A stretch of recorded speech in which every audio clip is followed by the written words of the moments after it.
Chapter 13 Part A. I found my lady in her own sitting room. She started and looked annoyed when I mentioned that Sergeant Cuff wished to speak to her. "Must I see him?" she asked. "Can't you represent me, Gabriel?" I felt at a loss to understand this, and showed it plainly, I suppose, in my face. My lady was so good as to explain herself. "I am afraid my nerves are a little shaken," she said. "There is something in that police officer from London which I recoil from, I don't know why. I have a presentiment that he is bringing trouble and misery with him into the house. Very foolish, and very unlike me, but so it is." I hardly knew what to say to this. The more I saw of Sergeant Cuff, the better I liked him. My lady rallied a little after having opened her heart to me, being, naturally, a woman of a high courage, as I have already told you. "If I must see him, I must," she said. "But I can't prevail on myself to see him alone. Bring him in, Gabriel, and stay here as long as he stays." This was the first attack of the megrims that I remembered in my mistress since the time when she was a young girl. I went back to the boudoir. Mr. Franklin strolled out into the garden, and joined Mr. Godfrey, whose time for departure was now drawing near. Sergeant Cuff and I went straight to my mistress's room. I declare my lady turned a shade paler at the sight of him. She commanded herself, however, in other respects, and asked the sergeant if he had any objection to my being present. She was so good as to add, that I was her trusted adviser, as well as her old servant, and that in anything which related to the household I was the person whom it might be most profitable to consult. The sergeant politely answered that he would take my presence as a favor, having something to say about the servants in general, and having found my experience in that quarter already of some use to him. My lady pointed to 2 chairs, and we sat in for our conference immediately. "I have already formed an opinion on this case," says Sergeant Cuff, "which I beg your ladyship's permission to keep to myself for the present. My business now is to mention what I have discovered upstairs in Miss Verinder's sitting room, and what I have decided, with your ladyship's leave, on doing next." He then went into the matter of the smear on the paint, and stated the conclusions he drew from it, just as he had stated them, only with greater respect of language, to Superintendent Seagrave. "One thing," he said, in conclusion, "is certain. The diamond is missing out of the drawer in the cabinet. Another thing is next to certain. The marks from the smear on the door must be on some article of dress belonging to somebody in this house. We must discover that article of dress before we go a step further." "And that discovery," remarked my mistress, "implies, I presume, the discovery of the thief?" "I beg your ladyship's pardon, I don't say the diamond is stolen. I only say, at present, that the diamond is missing. The discovery of the stained dress may lead the way to finding it." Her ladyship looked at me. "Do you understand this?" she said. "Sergeant Cuff understands it, my lady," I answered. "How do you propose to discover the stained dress?" inquired my mistress, addressing herself once more to the sergeant.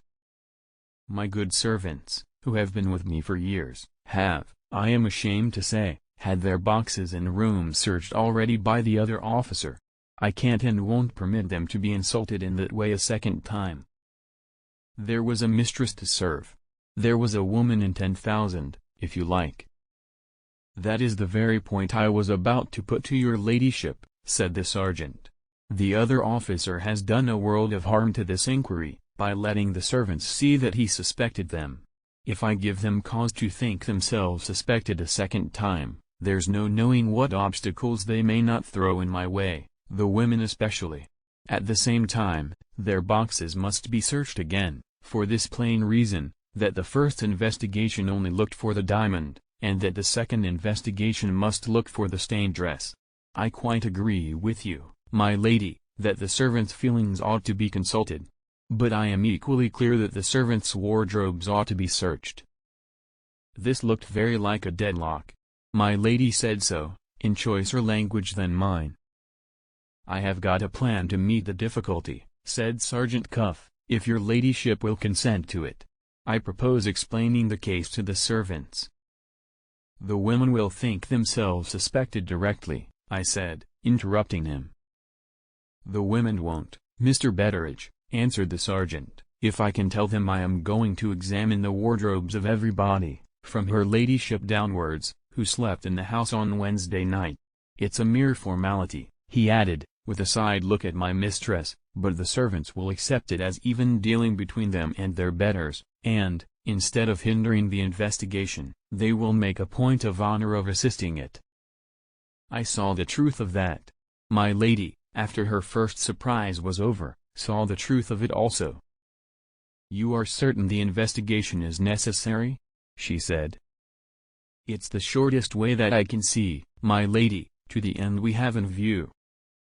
My mistress rose to ring the bell for her maid. "You shall speak to the servants," she said, "with the keys of my wardrobe in your hand." Sergeant Cuff stopped her by a very unexpected question. "Hadn't we better make sure first," he asked, "that the other ladies and gentlemen in the house will consent, too?" "The only other lady in the house is Miss Verinder," answered my mistress, with a look of surprise. "The only gentlemen are my nephews, Mr. Blake and Mr. Abel White.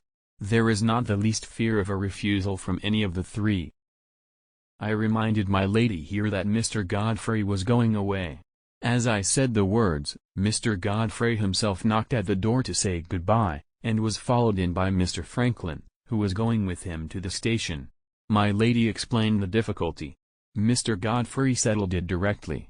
He called to Samuel, through the window, to take his portmanteau upstairs again, and he then put the key himself into Sergeant Cuff's hand. "My luggage can follow me to London," he said, "when the inquiry is over." The sergeant received the key with a becoming apology.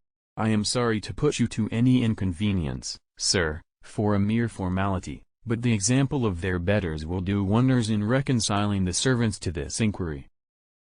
Mr. Godfrey, after taking leave of my lady, in a most sympathizing manner, left a farewell message for Miss Rachel, the terms of which made it clear to my mind that he had not taken no for an answer, and that he meant to put the marriage question to her once more, at the next opportunity. Mr. Franklin, on following his cousin out, informed the sergeant that all his clothes were open to examination, and that nothing he possessed was kept under lock and key. Sergeant Cuff made his best acknowledgments. His views, you will observe, had been met with the utmost readiness by my lady, by Mr. Godfrey, and by Mr. Franklin. There was only Miss Rachel now wanting to follow their lead, before we called the servants together, and began the search for the stained dress.